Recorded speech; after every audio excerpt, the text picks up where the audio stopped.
My name is Emily Mora, and this is my Professional Learning Facilitator Plan. The purpose of my plan is to provide educators with digital resources, time, and pedagogy techniques to better prepare them in teaching and supporting their students.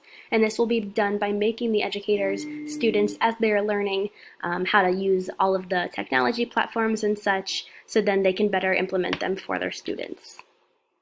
I work at Candlewood Elementary School, which is located in Durwood, Maryland, right outside of Rockville, and that's in Montgomery County. We have about 400 students, maybe a few less in our student population, which equals out to roughly 23 students per class. And then our staff population is 60 total staff members, and 17 of us are classroom teachers. Our student population is fairly diverse, with 46% of our students being white, 17% are Asian, 15% are Black or African American, 15% are Hispanic, and then 5% identify as two or more races. 18% of our students are in the FARMS program or low income, and 16% are ESOL speaking students, and then 8% are students with disabilities. For the purpose of this presentation, I didn't do this broken up based on ethnicity. I just looked at the whole school in general. Overall, 67% of students scored proficient in English language arts, and this is based on 2019, but due to COVID, the more recent data was not available. And then 58% of students were proficient in math. This is my 4-year plan, so it starts here with year 1, and the first training would take place probably in late September or early October. It would be a staff-wide training on Google security features, which would primarily be things like adding a password to make a document secured, which would be really good for IEPs and such. And then that would continue as a refresher course over the following years for all staff members, or new staff members would receive the training either from the staff development teacher, or it would be a recorded thing that they could watch. So then everyone would be caught up, whether they were a new staff member or just a returning staff member who maybe didn't use the feature much in the past and might have to use it in the future. The next professional development would be dedicated collaborative planning time given to teams once per quarter. That would stay consistent throughout the 4 years. So then it would be 4 times per year, obviously each quarter, and then consistent every year, hopefully even beyond the 4 years, if that could be a consistent practice. And that would be in place of one staff meeting or PLC, professional learning community, just to give grade level teams, that extra time for collaborative planning. The third one would be 3 technology trainings from the media specialist, and again, this would be once per quarter, and then 1 technology training per year from a technology platform expert. So, for example, the media specialist might do a training during a staff meeting on Kahoot, for example, So Creative, Pictochart, Jamboard, stuff like that. And then the staff development teacher once per year would plan for an expert of or a representative of a company, for example, Wixie. A Wixie representative would come, I guess either virtually or in person, and give a training on their technology platform. And then to follow on year 2, it would be 2 technology trainings from the media specialist, and then review 2 sessions of previous trainings for the new staff members, or if any staff members, had left, just how staff turns over. That way, you're not getting 4 trainings on new technologies every year. People are able to catch up, and it's not so repetitive there. And then year 3 would follow back to the original plan, 3 technology trainings from the media specialist and 1 from a technology platform expert. And this is also because not doing a technology platform expert or representative every year, perhaps if they charge money, that's why, that could be a reason. And just to spread it out, because that is a lot for planning and such. And then year 4 would follow year 2. So that would kind of be a pattern to follow. So it's not so overwhelming with all of these technology trainings, and there's time to review for new staff members or those who, again, maybe just didn't use the technology platform in the past and might use it in the future. So it would be like a refresher course to them.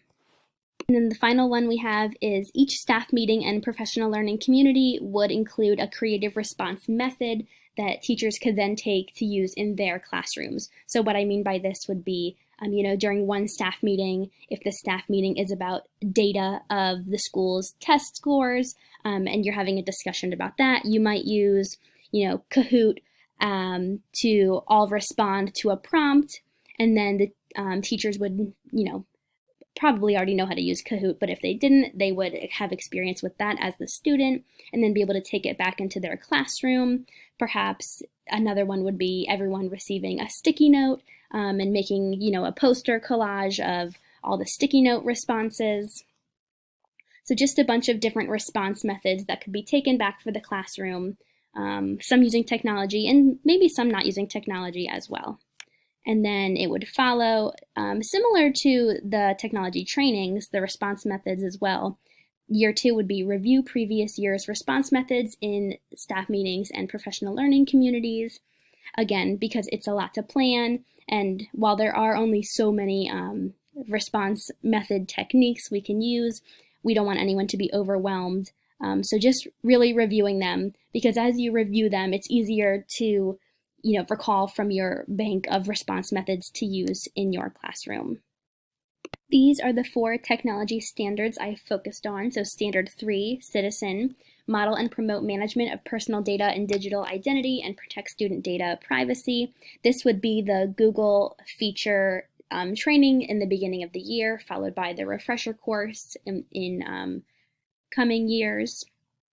Standard 4, collaborator, dedicate planning time to collaborate with colleagues to create authentic learning experiences that leverage technology. And that would be obviously the giving collaborative planning time to teams in place of one staff meeting per quarter.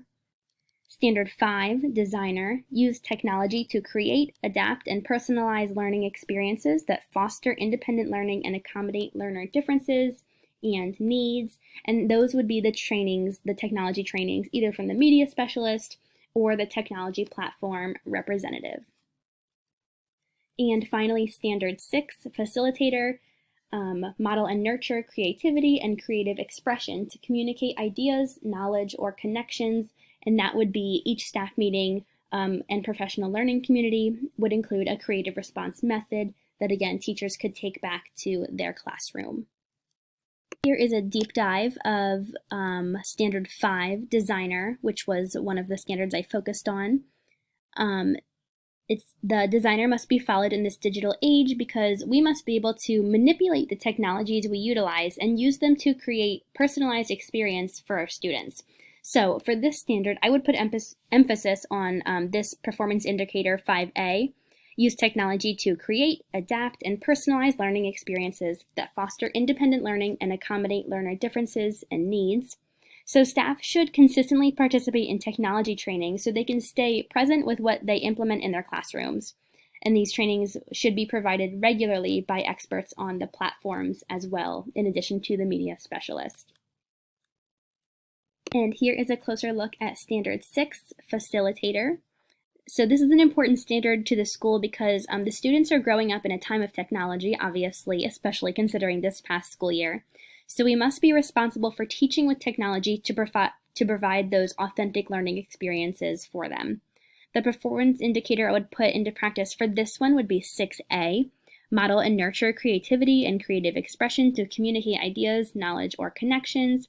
And to put this standard into practice, educators should learn techniques for implementing technology in their classroom firsthand by participating in these techniques as the students themselves to give them a good hand at being the student and then taking what they learned and applying it to their own students.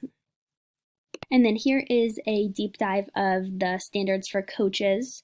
Standard 1, change agent. Coaches inspire educators to use technology to create equitable and ongoing access to high-quality learning. So educators are provided with technology platform trainings and their response method opportunities, which also supported standards 5 and 6 for the standards for educators. And teachers having experience being the student gives them that special insight to use the technologies in their instruction like I previously mentioned. And then standard 5 for the coaches standards, professional learning facilitator. Coaches plan, provide, and evaluate the impact of professional learning for educators and leaders to use technology to advance teaching and learning. So assessing staff members utilizing what they are learning in professional development sessions supports performance indicator 5C, which is evaluate the impact of professional learning and continually make improvements in order to meet the school-wide vision for using technology for high-impact teaching and learning. And this is especially evident when teachers would submit their feedback form at the end of the school year, which would show which technology platforms they implemented in their teaching. And of course, that would be the technology platforms from either the response method trainings or the technology trainings. It would be feedback on which ones from the trainings they've utilized that school year. And then the final one is Standard 7, Digital Citizen Advocate. Coaches model digital citizenship and support educators and students in recognizing the responsibilities and opportunities inherent in living in a digital world, which we have certainly learned this year. So he said it's been beneficial to have the media specialist supporting staff members, as she's an expert in the technology platforms being taught, and obviously a resource officer basically for the school. And furthermore, the Google Docs security training provides mastery and performance indicator 7D, which is empower educators, leaders, and students to make informed decisions to protect their personal data and curate the digital profile they intend to reflect. And here are my references for this presentation and the paper, and that is the end of my presentation.